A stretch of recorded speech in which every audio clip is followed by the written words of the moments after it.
It's Cathy Want here. My assembly this morning is about something that gives me great pleasure, because I think in these difficult times things that give us great pleasure should be celebrated.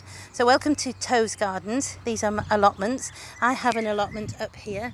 As you can see, it's a rather splendid place to have an allotment. Last year I took on a smaller plot, which I'm going to take you into. I did have a large plot and lots of mature fruit trees and all sorts of things I'd put in over the years, but it's all getting too much. So I thought, right, I'm going to have a small plot and I'm going to make it so that I can really use it well.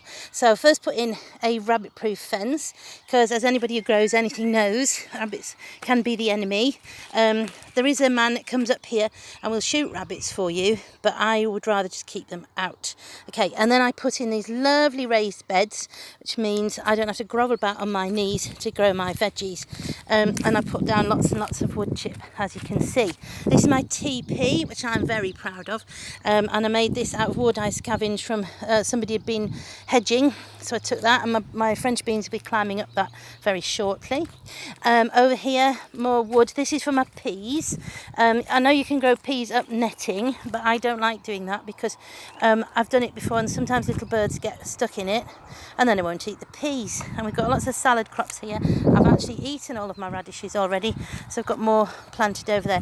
In here are my carrots, and they're shielded there from carrot fly and things. And more strawberries, some dead things there because the frost got them, because I don't coddle things, I put them out, and if they don't survive, well, they wouldn't have anyway up here. This is broad beans, which I love. Spuds are coming through just slightly over there, and over there are my can't remember what they're called, shallots, and that's shallot, and each of those plants will get me 3 or 4 lovely banana shallots. And over here is my flower patch for the bees and the butterflies. So I hope you've enjoyed. There's my lovely shed, my little tour, and I hope it brought you some pleasure.